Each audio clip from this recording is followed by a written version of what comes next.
I'm very excited about this one, Tony, because this record and Public Enemy is a group that all right. So I at a very young age was like fascinated with heavy metal and rock and roll. I remember going into Sam Goody and Waxy Maxy. I'm 42, by the way, just to give a little idea for everybody. But I remember going into Waxy Maxy. I talk about it all the time, seeing the Iron Maiden posters, that character, and how cool it was. And eventually, I would say, like Adam, when did this come out? When did Fear of a Black Planet come out? 1990. Yep. So 1990. So I am 10 years old. I remember this transition in my life that went from all I listened to was heavy metal to suddenly Public Enemy is the greatest rock group. I called them a rock group out of anybody I had ever seen. I think it might have been around the time, and I know this album came out before they did the song with Anthrax, right? Adam, you're checking my math today a lot, dude. Yeah. So for me, this white kid from the suburbs of Washington, D.C., that, really didn't understand what this group was saying, the importance of what the societal, is that a word, what society was really dealing with, and the truth. I'm just a 10-year-old kid that understands that this sounds great. I love Fight the Power. I loved the idea of Flavor Flav. I thought Chuck D's voice and Terminator X are incredible, but I ignored everything else and how it affected me. And you grew up in Long Island, right? Born and raised in Brooklyn, New York. Brooklyn, even better, dude. Even better. Whoever wrote these notes, Adam, was that you? That was me. You said Long Island. Born and raised in Bedford-Stuyvesant, Brooklyn. All right. How old were you? Tell me about, before we even get into anything about Public Enemy, but I want to know, like, how did hip hop start with you? Take me right from the beginning of hip hop growing up in Brooklyn and Bed-Stuy. Okay, so I'm so glad you started with this question, because you said the thing about Metallica. I was the same way with hip hop. Yeah. So my brother Chris, very few people know this. My brother Chris, when we were kids, was a DJ. He was a DJ. His name was DJ Whiplash. And my father hated it because my father, being the old black man that he is, was like, who the hell would name themselves Whiplash? But it meant like he was so fast on the turntables, you would get whiplash trying to, watch Was he good? DJ. Was he good? Very good. He was very, very good. And by the way, DJ Whiplash, an incredible DJ name. That's a great DJ name. Dude, I've met guys who are like, I'm DJ Esophagus. I'm like, that's all right, dude. That's like, we step it up a little bit. Because you throw up when you Yeah. Yeah, your beat's so ill, you fucking get acid reflux, son. Yeah, so my brother was a DJ, and one night my parents had let him have a basement party, a party in the basement of our house. And he went, and my mother said, if you clean the basement up, you can have a party in the basement. So he cleaned the basement up as best he could. And he put a few red light bulbs down there and, kind of set a mood for him and his friends and the young ladies that were going to come over. And I was years younger than he was, so I couldn't attend the party. But I was able to sneak downstairs for a little while until I got caught and just look around. Like I hid under the stairs and just watched the party go. And I remember at the time, it was 45s. Remember what 45s? Oh, yeah, the little records. Yeah, you had to put the thing in the middle. You had to put that because the circle was bigger, right? My brother had a 45 of Run-DMC Sucker MCs. Wow. Now, I had heard hip-hop before this. I heard Sugar Hill Gang, and I heard all of the stuff that came before it. Curtis Blow and, the Treacherous Three and all the stuff that came before it. But when I heard that 45, something about being in the room live and hearing it and watching the room resonate to it, that was like, I always say that was like my ears were baptized. Like I had never heard anything sonically like that before it. It changed my life. I thought Run-DMC was the biggest phenomenon in the world. I thought Run-DMC was bigger than Michael Jackson, bigger than Prince. Like I was never a big Michael Jackson fan. I was never a big Prince fan. Whoever people thought was big, I always thought Run-DMC is bigger than those guys. Because that night in that basement changed my life as far as hip hop is concerned. Plus, it was not just the song being so good. It was what you saw it do to everybody. Yeah. You know what I mean? It was a connection of the room with the beat. And then they were rapping different than the guys before them were like, huh. Yeah. And they were rapping and passing it back and forth. And I'm DMC and the place to be. I went to St. John's University. It was like, wow, I can understand this. Like, and I knew what they were talking about, and they dressed different. They changed. Run DMC changed so much about hip hop. They changed the decor. Yeah. Oh yeah. Because before that, it was like you were dressing like Parliament Funkadelic. Yeah. It was like flashy. It was like when you see that picture of Dr. Dre, before he got into NWA, it's like that was hip hop, dude. Yeah, Run DMC changed it all. They changed everything. They made the guy that was literally outside on the corner like this. Mm-hmm. They said, "Hey, we're the common guy. We're the common hood guy." Yeah. And it changed. They changed everything, and that was like my real introduction to hip hop. So then years later, when Public Enemy came, it was wow. Like I love this art form. But now these guys are actually talking to me. These guys are really painting a picture. And you got to keep in mind, like, if you grew up in the hood in Bed-Stuy, Brooklyn, unfortunately, you don't know a lot about, or you're not taught a lot about you in school. Yeah. You really not. Yeah. So when, like, Chuck D was Professor Chuck D to us. Chuck D was our African-American studies teacher. Chuck D was our are you familiar with the Final Call, the newspaper? No, but okay. What is it? The Nation of Islam has a newspaper that they sell called the Final Call. You know when you see the guys on the corner with the paper like Final Call, my brother? Oh yeah. That's the name of the paper. The newspaper is called the Final Call. Okay. Chuck D was, if you weren't a Muslim, Chuck D was the black newspaper. Chuck D and Public Enemy were the CNN. They were the Daily News. They were the MSNBC for us. Yeah. Directly speaking to us, and they were history. Chuck D told us who Joanne Chesimard was. We never heard of her before, Chuck D. Chuck D told us about Marcus Garvey. Chuck D told us who killed Malcolm X. Chuck D told us about so many black people that we had never heard about. And the sweet thing about it was people didn't even realize, like, they thought, the suits thought, oh, it's just hip hop music. They're just yelling and screaming and talking about. But it was like we would sit and listen intently to what Chuck D was saying. He taught us. Chuck D was a teacher. And you said they were Chuck, the Public Enemy. You never heard a rap group like this. The Public Enemy has never been a rap group. Public Enemy is a movement. Yeah, I was gonna say it's like literally a revolution of the mind and a revolution of music. And it's one of those things where, as this white kid, 10 years old, I think I'm just fascinated. For me, I'll be completely honest. It was like I grew up in a very multicultural area right outside of Washington, D.C., Germantown, Maryland, but it is the suburbs now. But you have the richest of the rich and the poorest of the poor all in Montgomery County, Maryland, because it's right outside of D.C., considered the richest county in the world. And we were at that time, we had some real financial issues. So we were, I wouldn't call us lower middle class, but we were teetering. I mean, it was like we were dealing with a lot of hardships. And I started to become fascinated with the movies that were coming out. And, there was, New Jack, maybe New Jack City is a couple years later. I know it is, because that's like 92, 93, maybe. But I started, what is it? 91. So I became fascinated with like the black culture. My dad was always into jazz. So it was Miles Davis and he loved the crooners like Nat King Cole.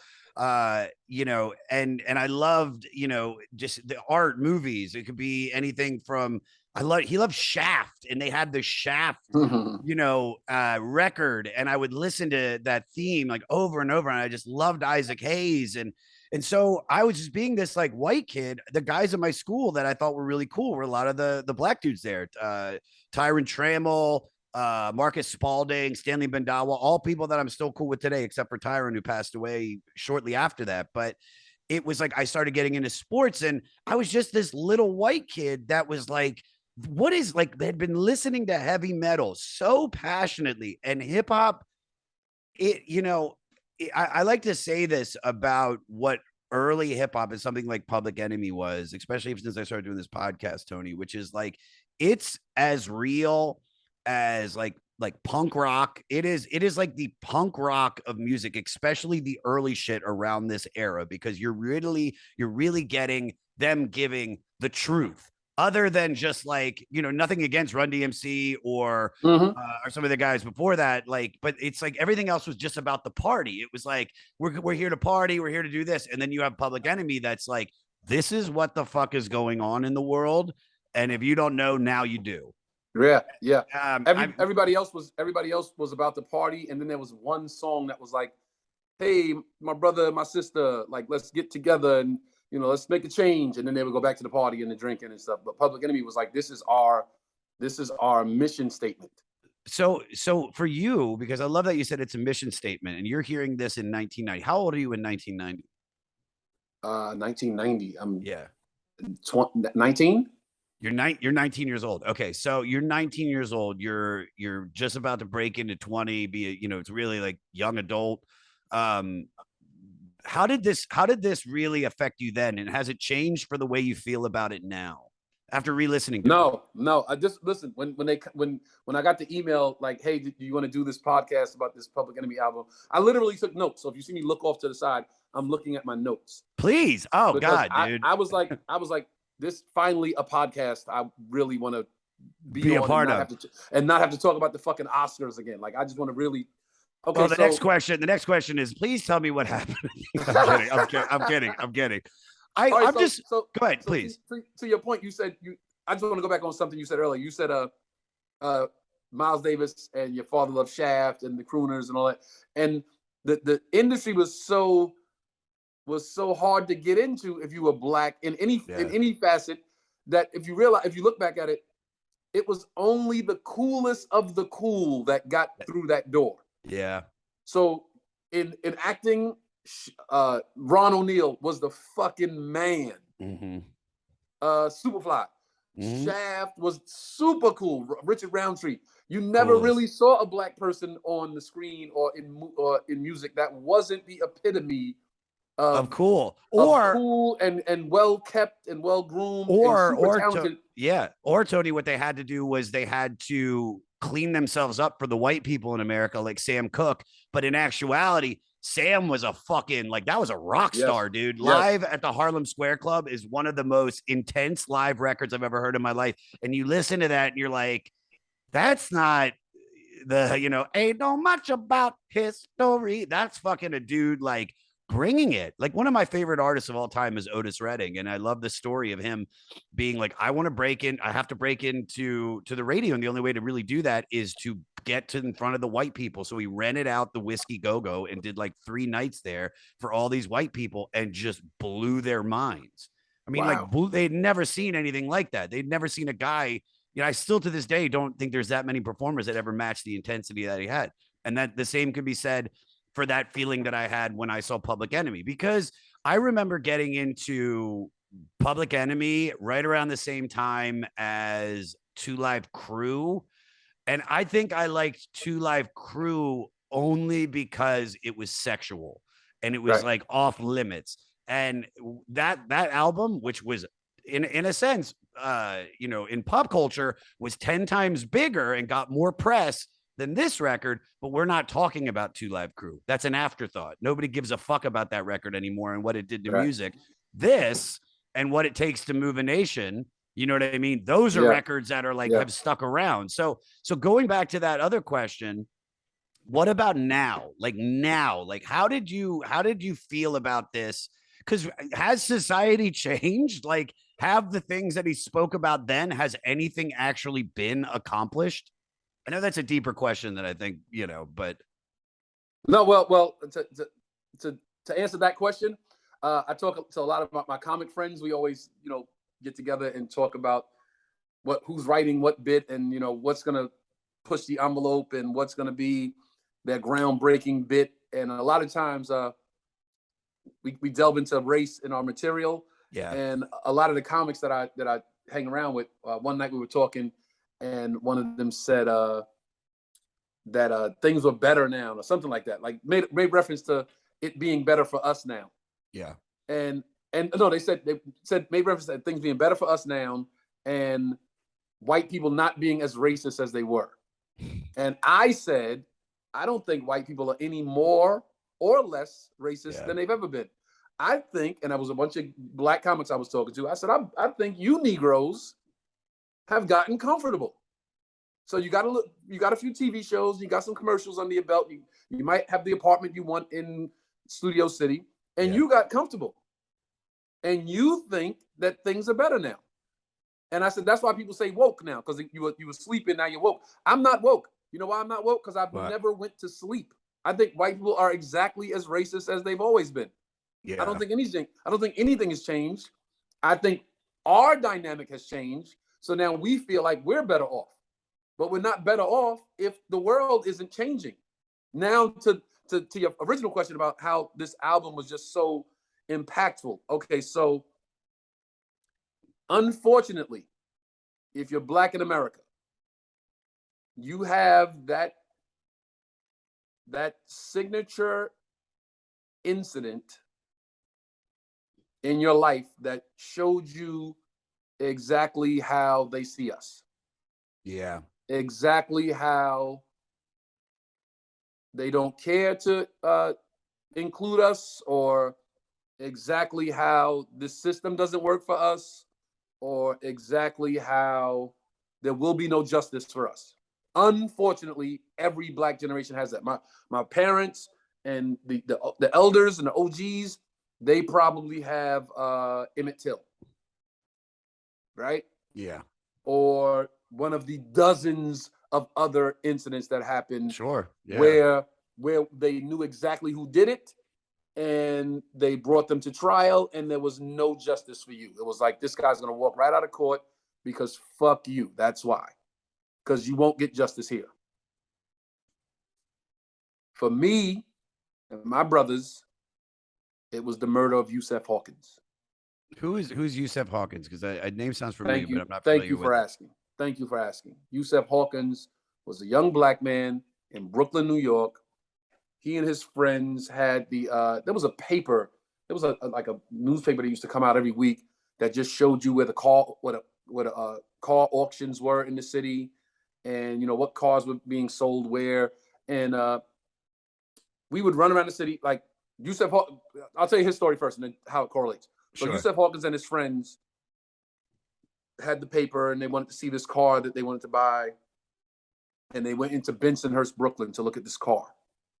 And the story, as they tell the story, there was a young lady that was dating a Black kid in her high school, and some of the white kids in her neighborhood in Bensonhurst told her she can't date the Black guy, and she told the Black guy, and the Black guy said he was coming to the neighborhood with his friends, and they were gonna, handle those guys when they got there. Unfortunately, the same time this rumor's going around Bensonhurst, Yusuf Hawkins and his friends, his Black friends, are coming into Bensonhurst to look at this car that's for sale. The neighborhood guys take it as those are the Black guys from her school that are coming to, fight us or confront us. Yusuf and his friends have no idea what's going on. A mob forms. They chase them around the neighborhood. Of course, they disperse trying to get, they split up trying to just find safety. They chase Yusuf Hawkins down the street. One of the guys in Bensonhurst shoots him dead. Fuck. Yeah. Shoots him dead on the street. And then that's when Al Sharpton and everybody started marching through Bensonhurst, and I remember it was a documentary on HBO, and they were interviewing some of the locals in Bensonhurst. And I remember a white guy saying, like, and please, like, pull it up. Like, if you haven't seen the documentary, you should watch it. I will. The guy says, Italian guy, he goes, I mean, come on, they're making such a big deal out of it. Like, just get over it. And the news reporter's like, you want them to get over the fact that you guys killed him for coming in the neighborhood to look at a car? And he goes, yeah, you're making a big deal out of it. Like, just get over it. Like, go back home, go back to your neighborhood. We don't want you here, because we were marching in Bensonhurst. And just the disdain for a Black life, just the disregard for the fact that this kid was murdered and senselessly, and nobody cared. And when we started marching, it made them mad in Bensonhurst that we were trying to bring attention to the fact that this kid was senselessly murdered. Now, how that correlates, I'm around the same age at the same time. And I was doing the same thing. I was working a bullshit job, saving my money up, trying to buy a car. I wanted a red Volkswagen Jetta. That's what I wanted. I wanted a red Volkswagen Jetta. I wanted to put the kit on it and tint the windows and I was gonna get all the girls in Brooklyn. Oh yeah, dude, those And red Jettas, those 90s yeah, red yeah. Jettas. So Yeah, so those are legit, dude. I had that same paper, Yeah. and my brothers and I would go to Bushwick, and we would go to Fort Greene, and we would go to the car auctions where the seizures. We would go looking for cars, and we were the same exact kids. We were the same exact kids. And you would never think, growing up in Bed-Stuy, Brooklyn, people that haven't been to Brooklyn or hear about it but don't know about it, you would never in your life think there was a part of Brooklyn that black people can't go to. Yeah. You would never, as much as black people yell, where Brooklyn at? Brooklyn's in the house. We from Brooklyn. You would never think there's parts of Brooklyn that we're not allowed to go to. So that right there was just like, it stuck with us forever. My brother Brian still tears up when he listens to Public Enemy because Chuck said the line, and I'm going to read this. Yeah, read it. He said, the song Welcome to the Terror Dome, when the album came out, Welcome to the Terror Dome, he said, first, nothing's worse than a mother's pain of her son slain in Bensonhurst. Can't wait for the state to decide the fate. So this jam I dedicate, places with those racist faces, examples of many cases. Yeah. Come on, man. Yeah, dude. Come on. Yeah, that's insane, man. That is insane. I'm also still just shocked over the fact that you just said that there weren't places black people couldn't go in Brooklyn. I went to public school in Garrettson Beach, Brooklyn. Where is that? Where I know. I just moved here to New York a year ago, so I'm still figuring out Queens and Brooklyn. I went to public school in Garrettson Beach, Brooklyn. I was bused out of the hood into Garrettson Beach, Brooklyn. Myself, my brothers, and a handful of black kids on the school bus every day to Garrettson Beach, Brooklyn. I got in a fist fight every day, Monday to Friday, first grade to sixth grade. And if it wasn't every day, then it fucking felt like every day. Yeah. Because every day at 3:00, an alarm would go off in the school, and the teacher would walk down the hallway and say, outer district, outer district. And that was the kids that lived outside of the district. We had to line up and wait for the school bus. And as we were lined up waiting for the school bus, the kids that lived in the neighborhood would get out another exit. They would get out the exit, run around the building, and say, get the niggers. Fuck, dude. And we would have to fight these kids every day. They would get out of school, and their brothers, like their big brothers and big sisters, would pick them up.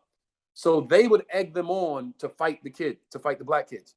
It taught me the thing that it taught me most of all that I've never forgot to this day is how most people are followers. Oh, yeah. Because the kids in school would sit with me all day, and we would talk about comic books, and we would share comic books, and we would share our lunch. If my mother sent me, to school with like some kind of ethnic lunch that day, if I had fried chicken and they had bologna sandwiches, I go, hey, you want a chicken wing? And they would love it. And, oh my God, this is delicious. And your mom's a great cook. And then when we would get out of school, their brothers and sisters would pick them up, like, let's go get them. So the same kids I just hung out with all day would come around the corner saying, get the niggas. So I was like, okay, people are followers. People don't really believe in a lot of the stuff that they're doing. And I see it all the time. I see it in the news with the marches and the people that would, resisting the Black Lives Matter marches. It's like a bunch of those guys are there, and women and men are there because they're just following everybody else. Yeah. They don't believe in what they're saying. They just don't want to be the one on the outs with their own friends, with their own peer group. Yeah. And I remember that vividly. So then going off of that, and this is what's happening in society at the time. Do you remember not just the way you felt, but how were you and your buddies? What was the feeling when something like, I don't know, a record like Fear of a Black Planet? Well, I guess the album before that by Public Enemy. Let's just say it's the blanket Public Enemy. That's why it's the movement, because they made different albums, but the movement was was just their body of work was the movement. Because I'm trying to think, Tony, who is the artist in hip hop before them that started saying this is what's going on in the world? Nobody, right? Nobody. Yeah. I mean, nobody. What would be not to this level? No. What would be the closest thing? What would be the closest thing? Marvin Gaye, like what's going on? But that's what's going on. Yeah, what's going on? James Brown, Black and I'm Proud. Yeah. And James Brown was great because James Brown was feet on the ground. James Brown marched the march, talked the talk, and made the music. James Brown was real deal. Yeah. That's a regret. I almost could have gone to see James Brown at in Washington D.C. and I didn't go. I'm trying to think if I've seen Public Enemy live. I've seen Chuck D. I saw him with Prophets of Rage. That's what I love about Chuck D is that he talks the talk and he walks the walk. Like he is a group. He is a guy that is like, no, I'm a musician, but also I'm an activist and I'm doing this. And he his whole life, he's been raising awareness or, getting donations, or starting foundations or whatever. And then even in the later part, the stuff he did with Tom Morello and Rage Against the Machine's band, which is when I got to meet Chuck D. I was at the Hollywood Improv. This was a couple years ago. I have a great picture with me, Tom, and Chuck D. And they were on, oh God, what is that podcast taping they used to do? It's that really famous liberal podcast. They used to do tapings at the Hollywood Improv. Do you know what I'm talking about? No. It was like sold out. Fuck. Doesn't make a difference. It's the biggest one, Crooked Media, something. But even then it was like this is, fuck, 30 years at least past the point of this record coming out, and he still has that message. And it was you still have to have that message. You still have George Floyd, you still have Eric Garner, you still have Breonna Taylor. You still have to have the message. Oh no, and I hate to say this, and this isn't me being unempathetic. It's like it's going to continue to happen until this country falls apart. Like that is what this country is built on. It's like I see it nonstop in LA. I saw it nonstop in New York. I've seen it in DC. I've seen it all over. But what's, I think, at least the one thing now that society has is that the people have cameras, and at least the attention can be thrown on it. Somebody could see something going on if they're lucky enough to record it and then put it out, and at least the people can know instead of just ignoring it. Because seeing a little newspaper clipping saying guy killed at a traffic stop is one thing. Seeing another thing, like here's the video of this. Yeah, that's a double-sided coin. Is that what they say? Double-edged sword. Double-edged sword. Yeah, it's bad because we see the video, and then when nothing happens, that's even more enraging. No, but that's why the people then revolt, and it's always funny. And the change that and going back to George Floyd, one of the most beautiful things about the marches with George Floyd was to see the youth getting involved. Yeah, and the youth is gonna be the change. It's not gonna be you and I. The youth and I agree with what you said. It's gonna go forever until the world crumbles. Yeah, atrocities are always gonna happen. The youth will start to change, to start the turn in the right direction. Because when I saw those young kids in the street marching, different races, different colors, different ethnicities, different religions, walking and marching, and I said, wow, the youth know. They know that in order to progress, they have to stop that closed-minded thinking of their ancestors. Yeah.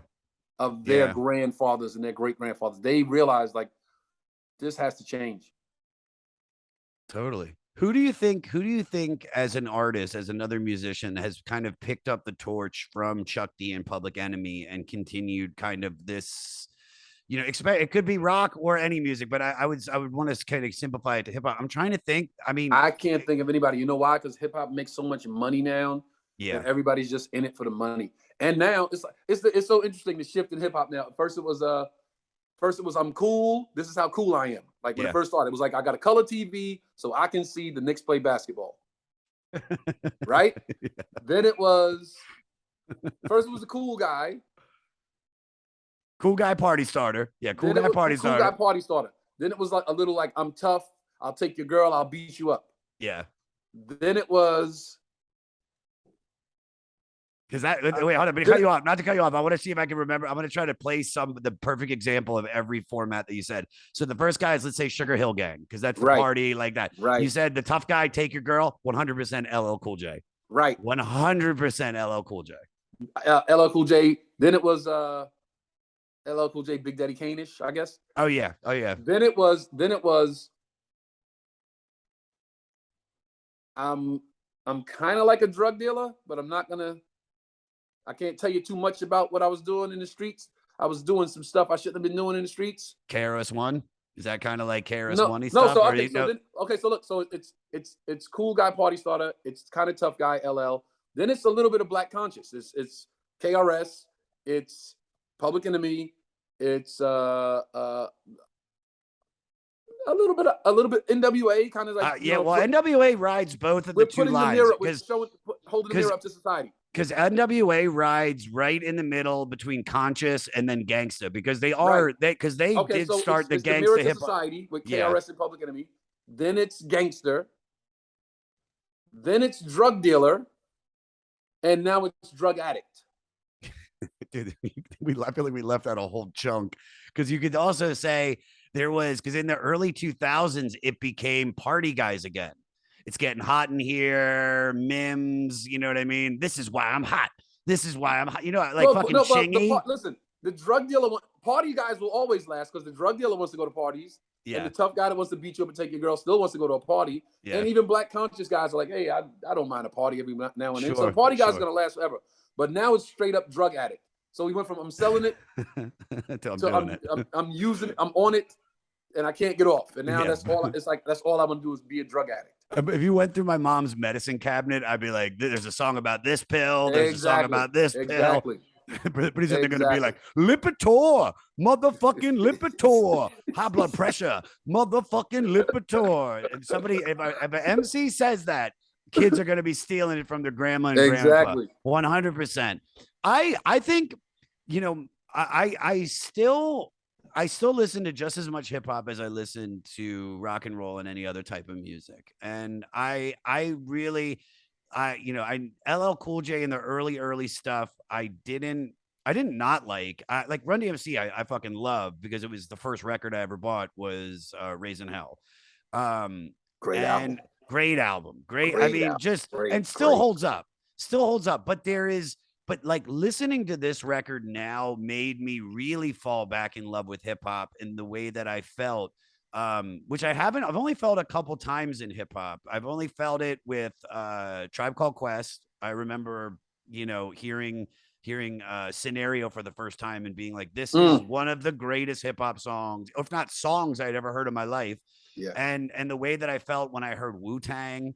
Like Wu-Tang really I still to this day is one of my favorite artists ever. Enter the 36 Chambers all the way up until Method Man put out his second album, Judgment Night or Judgment Day 2, which I always call that the decline of Wu-Tang, because RZA kind of let go of the control and was like, like, now you guys do what you want. But when he had control, man, there was a message. There was it was a direct fucking line from the first record. It's when the check started clearing. Once the check started clearing, everybody went to do their own thing. Yeah, fuck. But it once took the money came, it was like, fuck that. Ruins everything. Everything. Know what happened? Once the money came, everybody wanted to go back to the party. Yeah. Couple stayed in. Couple of them did. Ghostface stayed in there. Yeah. For me, it was Run-DMC. Talking about this musically. And you know what's interesting? Growing up in Brooklyn, New York,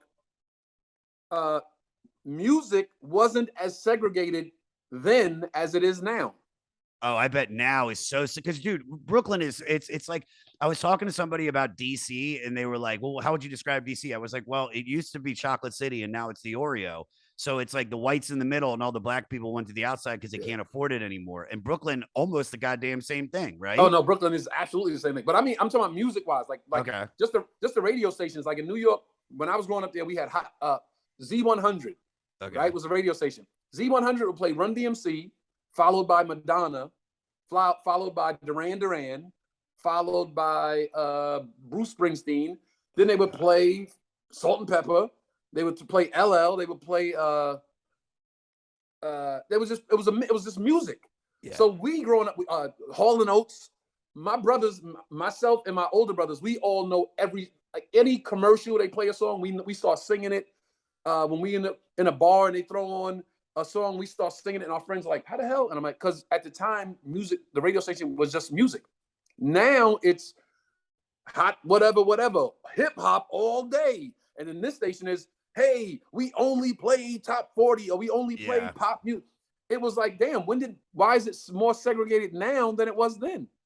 Because I think because of I don't even so much it's culture. I think it's battling with not social media, but the internet, is because it's all out there. People can be very specific and close off. Dude, that's the reason I'm doing this podcast, was because I was like so set in my ways in the music that I listen to. We, as human beings, I feel like most people stop listening to new music around 25.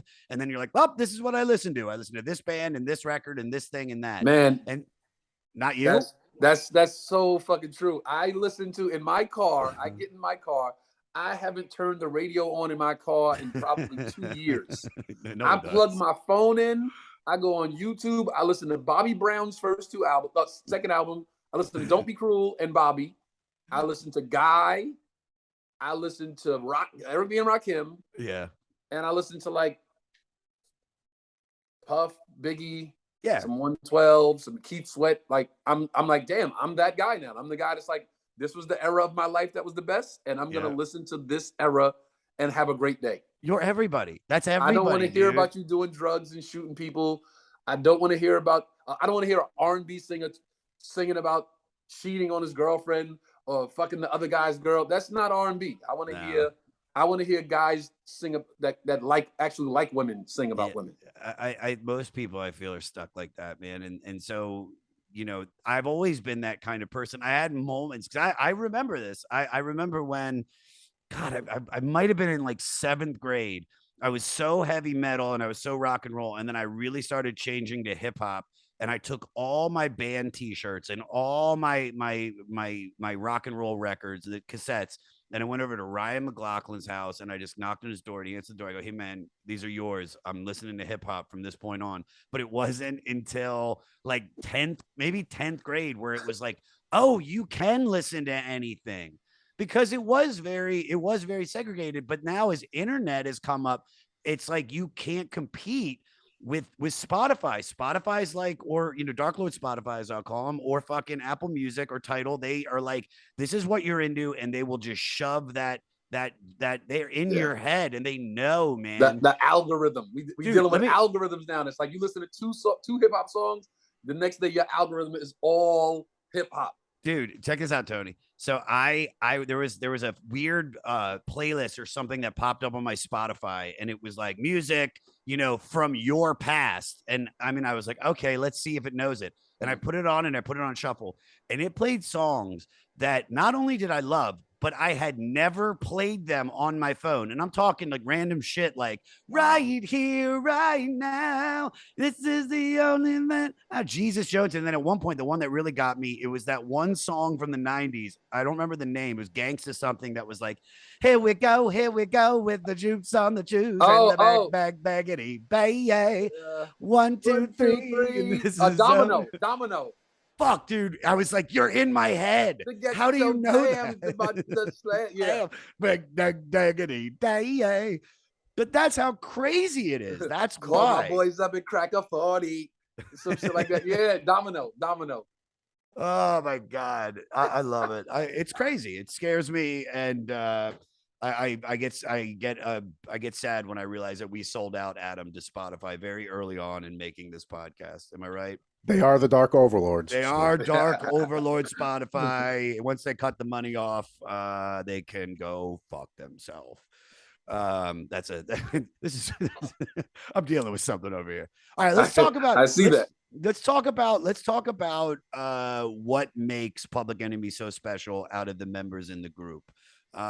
Because my main question to this is Public Enemy as big and as popular and you know, do they still achieve the same success if they don't have Flavor Flav? What do you think? I believe so. Really? I believe so.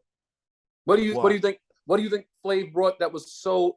Not saying he didn't, but what do you think he brought that was so I think integral to them their success. I think well, one, there is no human being that has ever lived that is on the level as Flavor Flav. The only person that I can kind of think of is Old Dirty Bastard. Yep. And an Old Dirty Bastard, you know, what I loved about him, because dude, full disclosure, Tony, I love Wu-Tang. My favorite Wu-Tang record is Return to the 36 Chambers, Old Dirty Bastards. Right. I love it.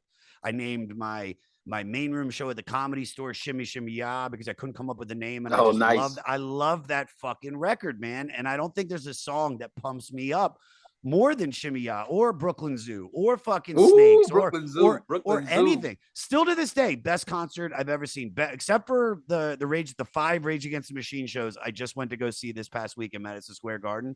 Was Old Dirty Bastard at the 930 Club in Washington, D.C. It was just ODB. Oh, I love the 930 Club. Yeah, which is so legendary spot. And I show up. I remember it was packed to the brim. I'm all the way in the back. And then he starts singing. And so many fights broke out and they kicked so many people out. By the end of the show, I was right up front to give you an idea of the energy in that room. Nice. And I think that Flavor Flav is that palate cleanser. Because if it's just if it's just like fuck you, we won't do what you tell me. We got to take this shit back. We got to, they're killing us. They're this, they're that. If you don't have Flavor Flav, I just don't know if you could just sit there, because this record's like 70 minutes long. I was gonna say that. I was gonna say Flav made the medicine digestible. Yeah. I think Chuck knew, just me up here with this black Raider jacket on and this black hat and the S1Ws and Terminator X not talking in dark shades is a little bit too intimidating to reach the masses that we're trying to reach. Yeah. People get scared. White people get scared of that. Yeah. So like I was always told, like in entertainment, white people have to invite you into their house. When they watch your TV show, that's them inviting you into their house. Sure. So they only invite certain Negroes into their house. Musically, television, movies, you got to look a certain way for them to say, hey, let's watch this or listen to this. But you have to be Gerard Carmichael. That's what it is. You have to be non-threatening, wear Cosby sweaters. Flav was the Gerard Carmichael. Yeah. That is a weird analogy, but I'll go with it because. But but also like Flav is ridiculous. Like he's a ridiculous. I don't want to. That sounds like I'm really poo-pooing on him, which I'm not, because I love Flavor Flav. No, ridiculous is a good word. Ridiculously, like, fitting for what they were trying to do. It was ridiculous in how he bridged the gap, so to speak, and took this side and plugged it in with this, and he was that guy. He was the bridge. Because he's also, keep this in mind, man, like his popular song off this record, 911 is a joke. I mean, I remember the music video being almost like a comedy. It's like he's like, they're taking him in the thing and he's got the clock on and he's singing from the gurney. But the message, exactly. It's like he's not beating you over the head with it. He's kind of making you laugh. Yeah. Like I'm trying to think of what's a movie. I mean, I guess like it's like Blazing Saddles. Chuck would force feed you, and Flav was like, hey, look, you took it. You didn't even realize you took that pill just now.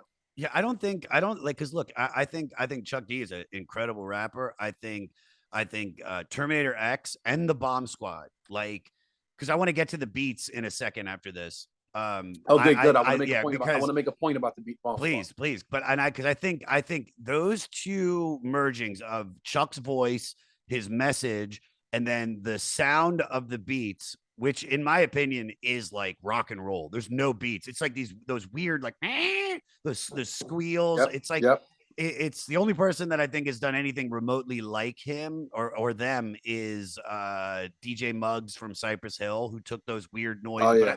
But there's no DJ Muggs without Terminator X and the Bomb Squad. Like they started it. But if you just have that, and you have that message and you have all this shit we were just talking about, and you're just giving it to the white people, like they are going to be scared. And then you name this album Fear of a Black Planet, which is probably the scariest thing for the suburban white Republicans of this world. And so to have this fucking dark motherfucker, wearing ridiculous shit with the huge clock and the gold teeth, basically and what a lot of, like, like I said, those Republican white people look at like that's what black people are like, and he's basically doing the over top of it. Yep. But it's like, but it's just because he is that hype man, he's that party starter. I don't even know if maybe seeing that he's working with Chuck, if he just got more ridiculous as they kept going with Public Enemy, just to cut the mustard between him and Chuck. Yeah, it was almost like laugh at him, but listen to the song. Yeah. And once I got you listening to the song, then he doesn't seem so ridiculous. But you know what? Like back to it, to just piggyback off what you said. Yeah. Like the Bomb Squad and Chuck D.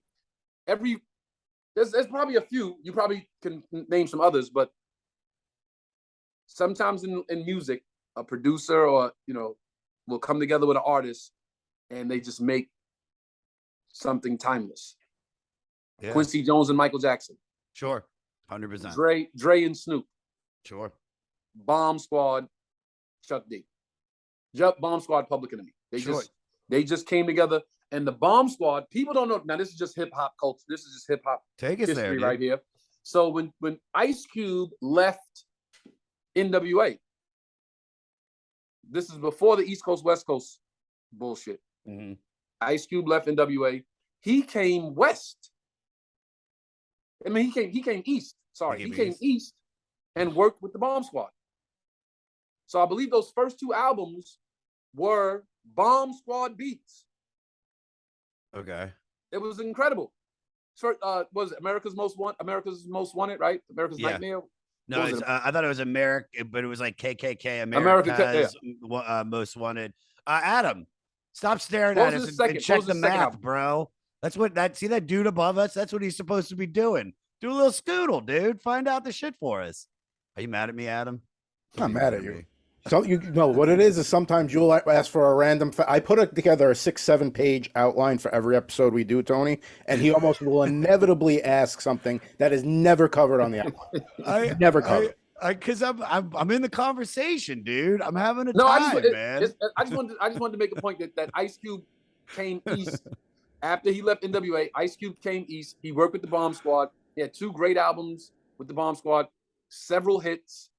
And then when the East Coast, West Coast bullshit started, he went back west and then formed the West Side Connection. West Side Connection, yeah. And kind of played up the whole East Coast, West Coast thing. He could have been the guy to stop all that bullshit. He could have just said, hey, I was on the East Coast working with the Bomb Squad. East Coast got love for West. There's no problem. But he kind of piggybacked the bullshit. That's why I lost a little bit of respect for I lost some respect for Ice Cube after he went back west, because he was like, I'll play up this whole rivalry for record sales. Well, you just answered it right there. It was all for sales. I mean, that's beef, like getting in the news instead of just your record being popular. It's like, oh, what did Notorious B.I.G. say about Tupac? We lost 2 great people. Yeah, I know. He had to know that it was going to escalate, because some people listen to music and they feel differently. Some people feel like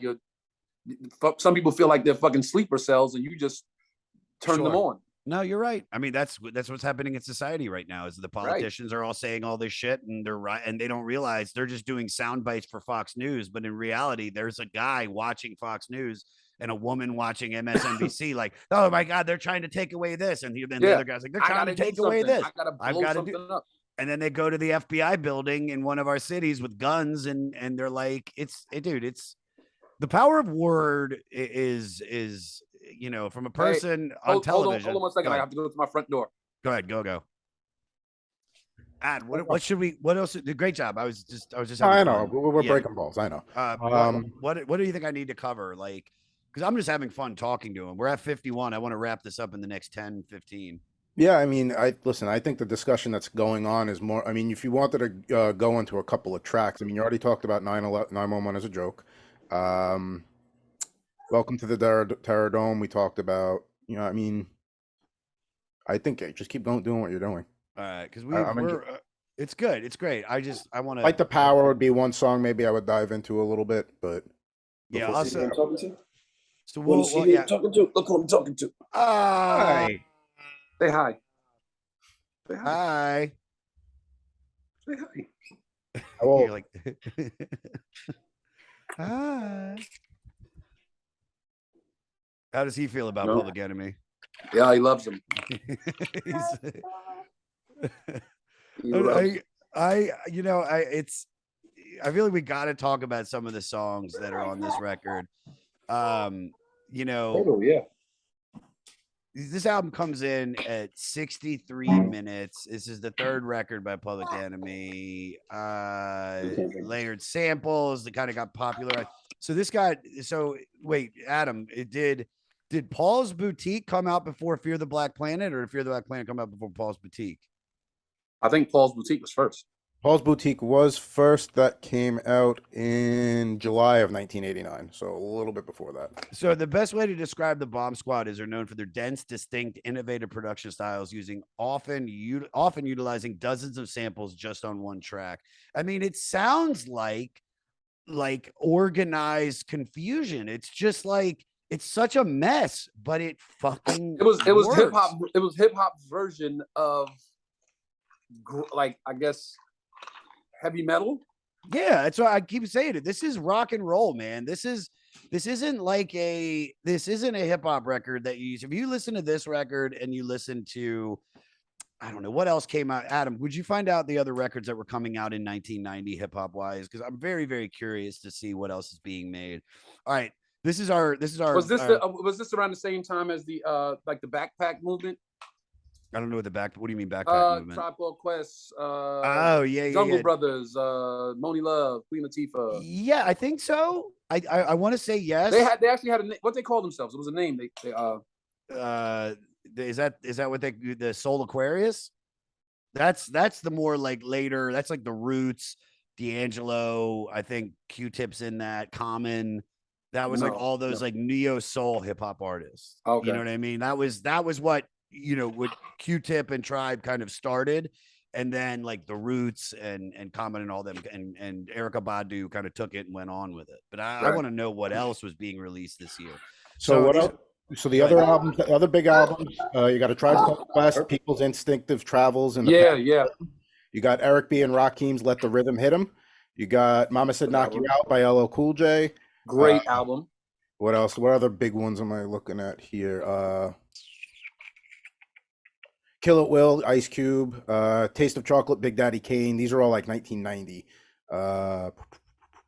Yeah, see, Kane's on his way out, and that was LL's like, I gotta get back in this mix album. Yeah, dude. And that was an incredible album. Great record. Great record. Then Kill It Will was Cube again. See, Cube was right there. Along like kind of Public Enemy-ish as well. DJ Polo, Wanted Dead or Alive. Ooh, man. I don't know that one. That's a good record. Now, if you want to just throw this into the mix, Vanilla Ice to the Extreme came out that year as well. Oh, that was a shit fire. that was terrible, dude. Yeah, I like how you snuck that one in. Yeah. It's like we gotta get ours. White people gotta find a way. Thanks, Adam, for making us look good. So some basic album facts before we get into some tracks.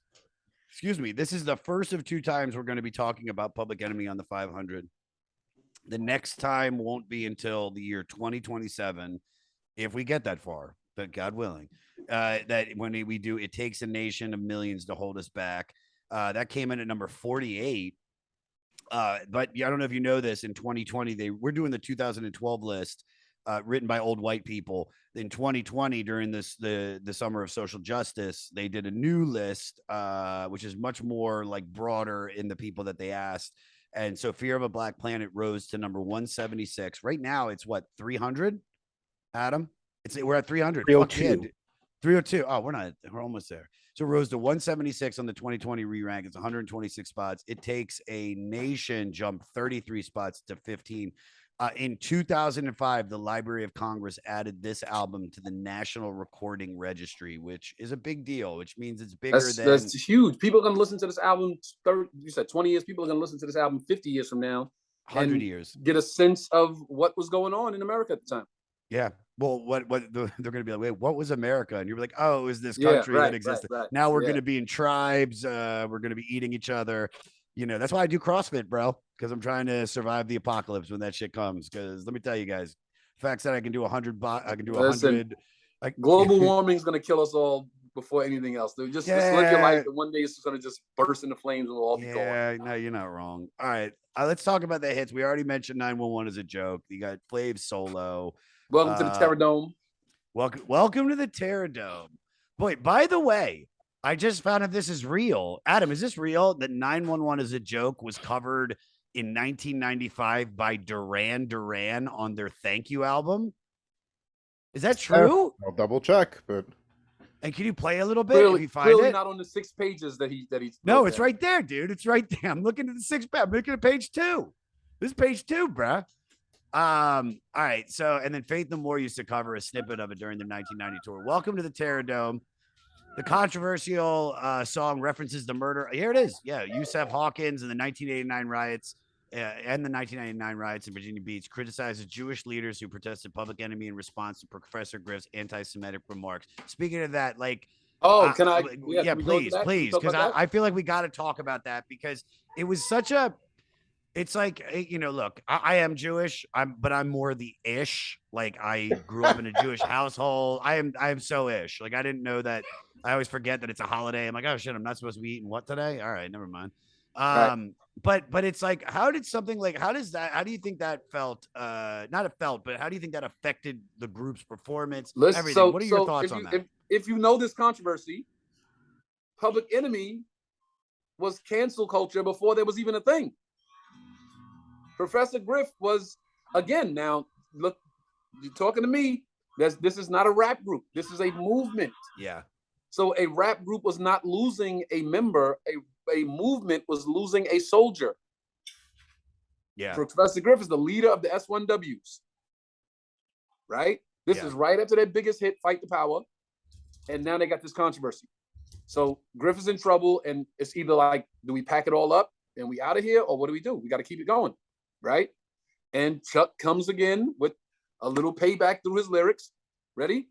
Crucifixion ain't no fiction. So-called chosen, frozen. Apologies made to whoever it pleases. Still, they got me like Jesus. Yeah. He was like, hey, look, y'all not taking us out because of this controversy. Like the movement lost a soldier, but the rap group will remain. Did they get rid of Professor Griff after that happened?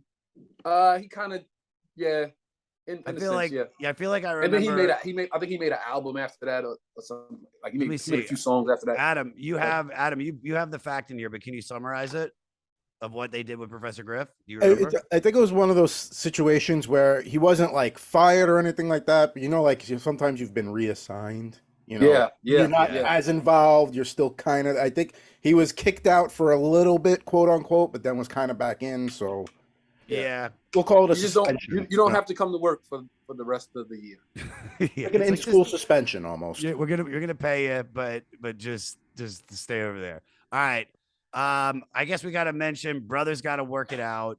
Ooh, I love that song. Great song. I love that song. Homage to Willie Hutch tune of the same name that is pleading for Black unity and a future where everyone can jam to this tune. But the one, I think the most important song on this record that I think will be remembered forever and played forever is Fight the Power.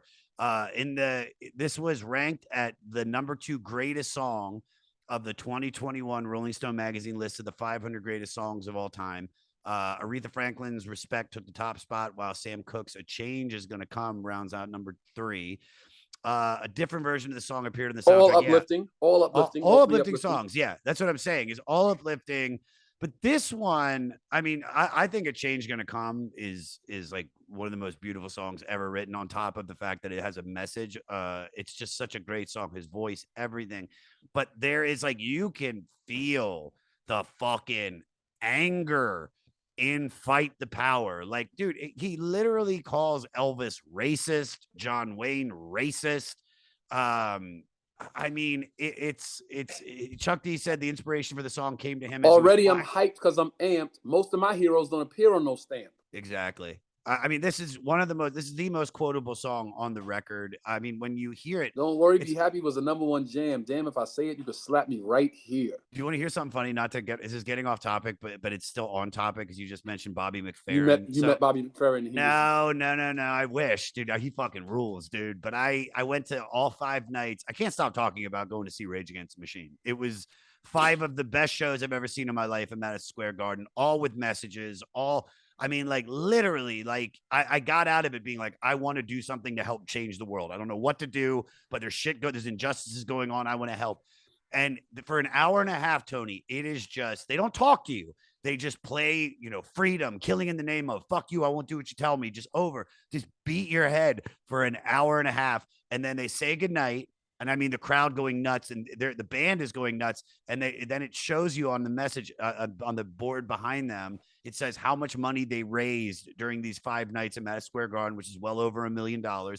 And then to calm us down, they start playing Bobby McFerrin's "Don't Worry, Be Happy" every night. And I love that. The song is so good, dude. Woo, woo, woo, woo. That shit fucking slaps. All right, where the fuck was I? Oh, all right. Fight the Power. Chuck D's inspiration for the song came to him as he was flying over Italy during Public Enemy's Run's house tour. He's quoted as saying, "I wanted to have sort of like the same theme as the original Fight the Power by the Isley Brothers and fill it in with some kind of modernist views of what our surroundings were at that particular time." I mean, listening to that song, you wouldn't think it was written on a plane going to Italy. No, but do you feel as a young black man in Brooklyn when you hear that song? Man, that's everything. That song gets your blood pumping. That song makes you, like you said, makes you want to change the world. It makes you want to fight oppression. It makes you want to just be a great person. It's a feel good song for me. I feel great listening to it. It's workout music. It's football music. It's just that energy raising hair on the back of your neck, and then you was like, I want to go read a book and take care of my community. Dude, it still holds up. I think the big hits on this song, all on this album, still hold up just as strong as they did when they first came out, if not more. I think that's all of their big hits. For sure. But what I'm saying is, but Fight the Power out of everything. I agree with that. Yeah. I agree with Fight the Power being one of the most important hip hop songs, if not songs, of all time. And I don't think it's something that you can listen to and go, it's lost a little bit of its or maybe the message has changed. It's still, it's a song that has its finger on the because pulse. Outside is still the same way. Exactly. And that's sad. That's fucking sad that 30 years later, a protest song is just as important now and still can be used for all the same marches and all the same feelings and all the same, travesties that happen in the world. And it's, I'm glad that I was alive, when it first came out. But also I'm sad that hearing it now at 42 years old, it's like, fuck, man, ain't much changed. And we talked about that earlier, but it's like this. But you know what? The same can be said for Respect and A Change Gonna Come. Sure. No, it's history. It's the age of enlightenment. They thought history was progressive, and it's like, no, it's not. We get to a place and then we go right back down, and we're just completely eating itself. We're the yin and the yang, man. And then also I know that we can't not talk about Rosie Perez, the opening of Do the Right Thing. That's Rosie at the height of her sexiness, and then her just fucking nailing it. I think I saw Rosie Perez. My brother did Madison Square Garden a couple of weeks ago. Kevin Hart. Yeah. And I saw Rosie Perez backstage, and I was like, oh my God, that's Rosie Perez. Like it's Rosie Perez. It's Rosie Perez forever.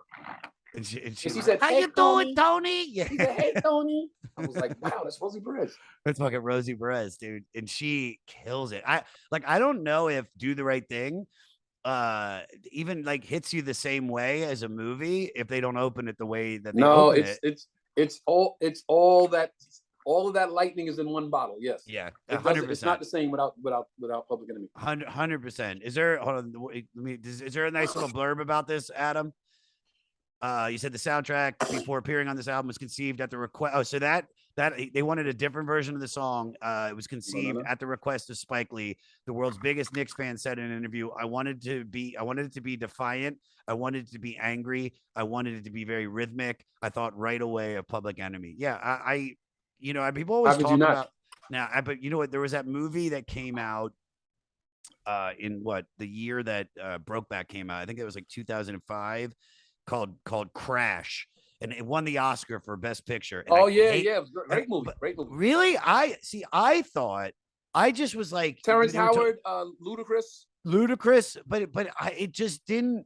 I felt like it was like just beating me over the head with the message and in these situations that are completely unrealistic. And then I was like, if you want to make if it's like we should be talking more about how. If that won an Oscar, then Do the Right Thing should have won the Oscar, because that didn't beat you over the head with it. It laid everything out in a very realistic situation where it's like it just took place in this pizza shop in Brooklyn on the hottest day of the year, which is all realistic. And I was like, that's the movie, man. That's the movie we should be talking about. Fuck, right. Crash was like, it just felt so like, to me, it just felt disingenuous. It felt very like you're writing a movie about a message to make a message, where you're like Spike Lee is trying to make a movie about what he experienced, other than just. Thus why I don't support the Oscars. Yeah, Oscar. Oh, geez. Yeah, multiple reasons. I actually wanted to ask you this, because being that I've met your older brother, and I've met and I'm close with Jordan. Has Chris turned you on to music, and have you turned Jordan on to music? Like, what is the biggest artist that Chris got you into, and then vice versa, you onto Jordan? Okay, here's an interesting story. So when my brother was in Los Angeles years ago, running around with Eddie Murphy, I remember one year he came back to Brooklyn from LA, and he said, I got this tape you guys got to hear. And he's like, it's this new rap group called NWA. No shit. The Rock Brothers were the first guys in Brooklyn, New York with the NWA tape. And when we listened to it, we bust out laughing. We thought it was hilarious, the stuff they were saying. We didn't know this was like, oh, these guys are serious. We thought it was like satire. What about the B that got shot? Effa. You think I give a damn about a B? I ain't a suck. Like, I can't say it with him, right? But yeah. Like we were on the floor, rolling, laughing, crying, laughing so hard. It's like trying to clean up NWA with a kid in front of you. Yeah. You're just self-censoring. Like, well, that was we had the first NWA tape in Bed-Stuy, Brooklyn, and then we dubbed it and gave everybody copies. So we brought the West Coast to the East Coast. Did New York? Wait, not to cut you off, but did New York mess with NWA like that? Like, is it? Do you know what I mean? Later on, we did, yeah, but not immediately, right? Like, not immediately. Immediately was because we were like, New York is still, Brooklyn specifically is lyric based. Like, rappers are lyricists. Yeah. So we like, these guys ain't spitting no bars. This ain't like, yo, you heard what he said. This is shock value. Yeah. So we kind of was like, eh. And then later on, it was like, okay, these guys are kind of big. Like, this is really something. And it's insight into what's going on over there. So they, again, like Public Enemy was the news. They were the news for the West Coast. Yeah. Like, wow, they dress like this. They talk like this. This is going on. And then the tie was, oh, wow, we got problems with the police too. The cops beat us up too. The cops chase us too. Yeah. So it kind of brought us together. Sure. And then what were you about to say before I cut you off? No, I was going to say Jordan, my little brother Jordan, he's the one that puts me on to all the new stuff now. Yeah. Like, I just literally text him like, hey, what you listening to? And he'll like, pull up this and check it out. So, all of the little yachties and all of the all the 19 babies that's out there. Like, Jordan tells me who's hot and who got some stuff. And, I said, I'm still Bobby Brown in it and listening to, Tony, dude. Ain't nothing wrong with Tony. Ain't nothing wrong with Tupac. Feels good. Yeah, I'm that guy. I love it, dude. I'll never get over the old shit. The old shit's it's the music that we grew up with. It's beautiful, and it takes you back to that moment. Like, anytime I listen to Lauryn Hill, there's no such thing as a time machine. You know what a time machine is? Music. You listen to a song, and you remember the year. You remember what you was wearing, the girl you were dating, the party you went to, the car you were driving. Music is a time machine. I brought it up probably at the beginning, but I remember when MTV played the Anthrax, the thrash metal band did Bring the Pain with Chuck D and Scotty Ian. They both rapped it. And anytime I hear that song, I immediately am on the jungle gym at Seneca Creek Camp at like 11 or 12 years old. And it just takes me there. And it's like, I remember I can see the camp. Like I hear it in my head, even thinking about it. It just reminds me of that, of that moment. It's music is it's perfect. It's like, dude, I remember what's the song, Adam, that Public Enemy had? Yes, the rhythm, the rebel, without a pause. I'm lower in my level, the hard rapper. We ain't never been them in. You want styling? You know it's time to get D, the enemy. That one. Is bring the noise? Yeah, it's like, isn't it bass? How low can you go? No, that's a different one. That's Rebel Without a Pause. What is it? Rebel Without a Pause. Rebel Without a Pause. I listened to that song, and I am immediately in my father's Cadillac with my brother, sitting outside of our house with a sack of White Castle burgers, just playing it on repeat over and over again on a hot summer night. People just walking past like, what y'all doing? Like, nothing. Just listening to Public Enemy over and over again, eating White Castle burgers. God, I love, dude. That's the best thing about New York is stoop sitting, just sitting on a stoop. Stoop sitting. I live in Gramercy. I got a great stoop. Great stoop. It's such a good stoop that homeless people sit there sometimes. So it's a little shady at night, but all right, let's do the Patreon question, and then I'll do the final question to ask everybody. This is from Roger, who is this Notorious RGA?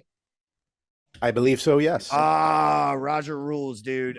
He wants to ask you, what's a planet you would genuinely fear?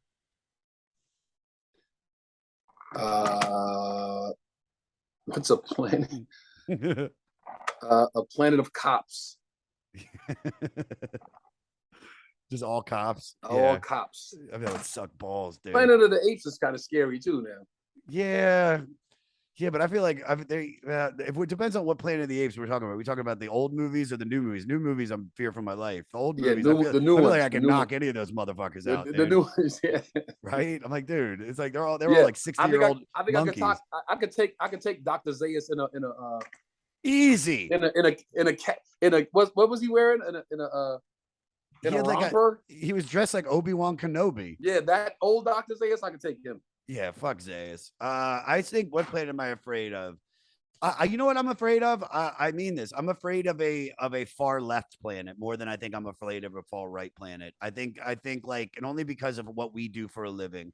It's like the further we go to us having to censor ourselves, you know, and the jokes that we say, it's like that scares me, man. That scares me that you know, we need to have that balance. I don't think anything far right or far left is going to be good for the world. We have to figure out a way to meet in the middle. And I hope and pray that our country and our world is gonna, like, I hate to say this, we need a fucking tragedy. We need another 9/11. We need something to bring us together.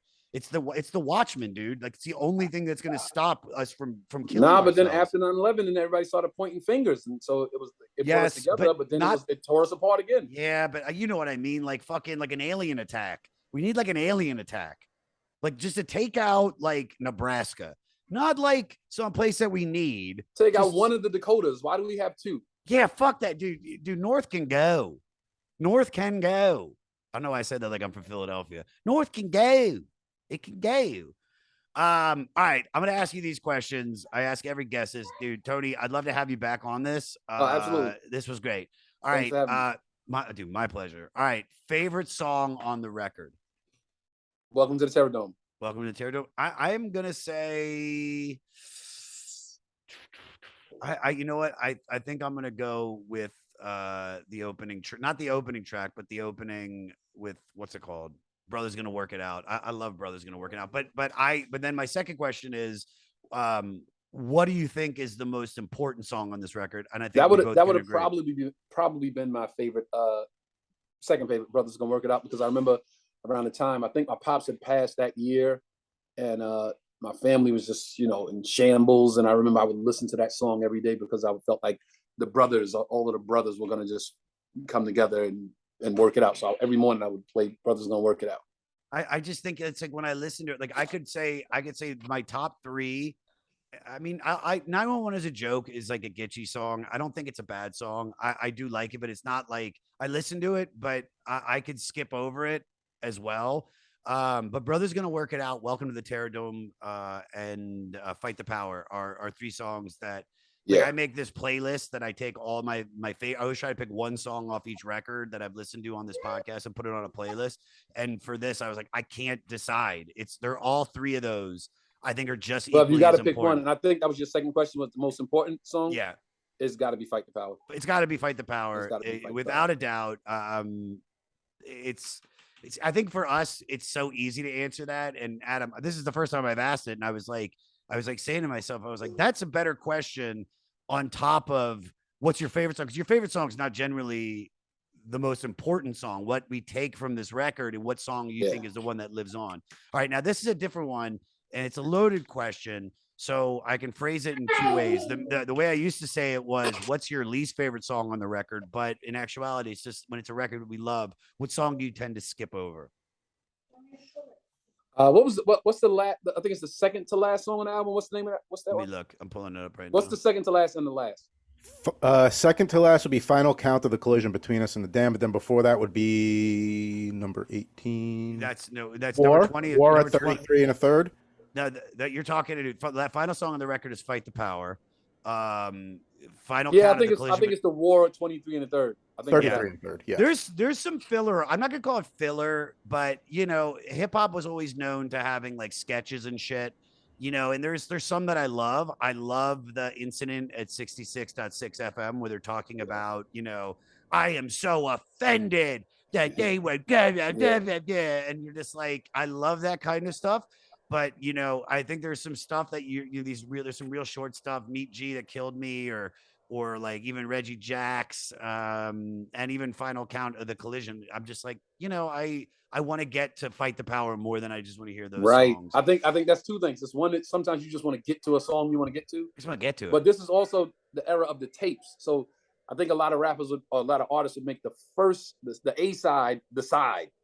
And then the B side was like, Yeah, but keep that in mind, bro. Fight the Power is closing out the record. I think. Yeah, because that's the one that's like, if you hear this first, you're gonna stop right there. Yeah, you're done. Yeah, no, you're right. But also I do like the sequencing on this record. You know, I do like the way they, you know, you open with Brother's Gonna Work It Out, go right into 911 as a joke.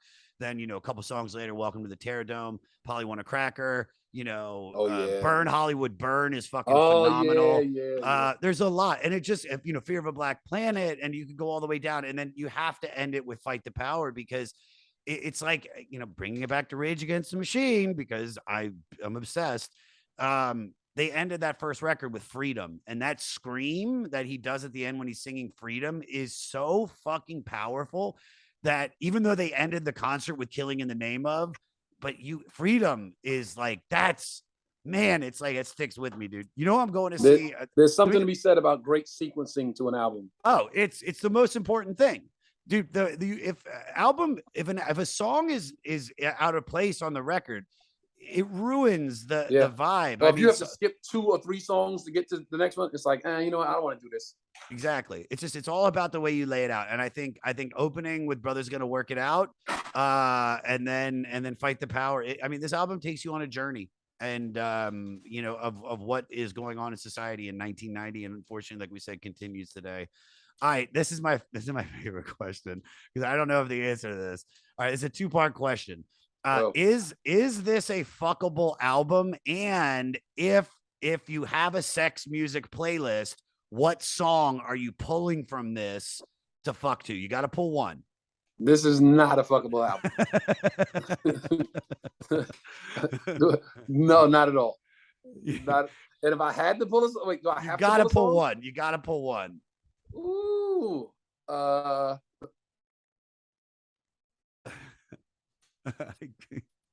You can't. There's nothing. There's 911 is a joke only because it's funny. You can't do it. You be funny. Giggling and fucking. You can't do that. Come on, man. I don't know. Maybe I gotta pull one. I think I'm pulling. Oh my god.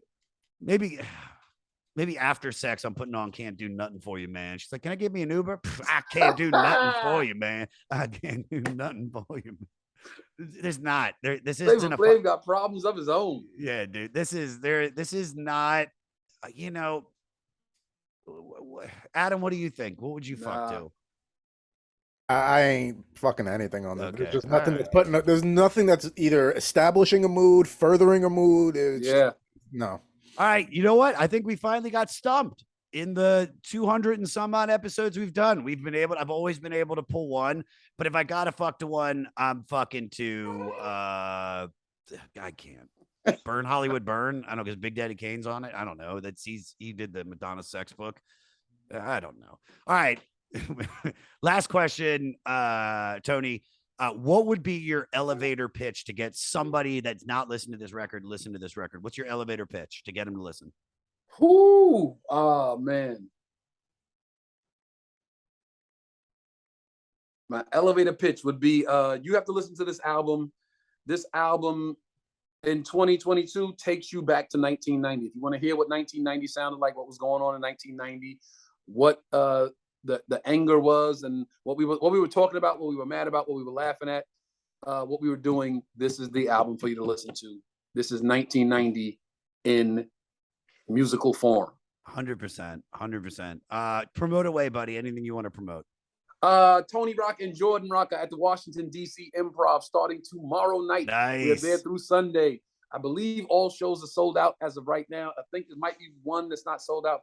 My favorite comedy club in the country, Washington, D.C. Improv. I hope to see you all there. Support Jordan Rock. Watch his show, Love Life, on HBO Max. Tony Rock is coming to a city near you. Follow me on Instagram and Twitter and all that stuff. I do 20 Questions Tuesdays on Twitter every Tuesday. Ask away. I will answer your questions unless it's ridiculously stupid. Then I'll just ignore it. But other than that, I'm working. I'm pitching. I'm just doing it all. Dude, I love it. And by the way, say hi to Antoine and Allison for me because absolutely. We just wait.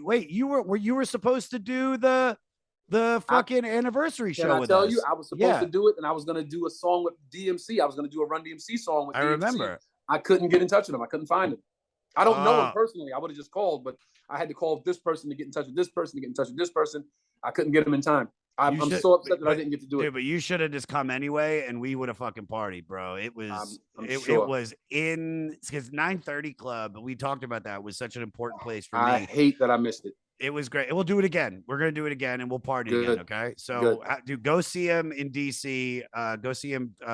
Fleece Army. Go if Tony is out, if his brother's out, if his older brother's out. Go see the Rock family. They rule. You ruled. This was so much fun, man. Thank you so much, man. Thanks for having me. My pleasure.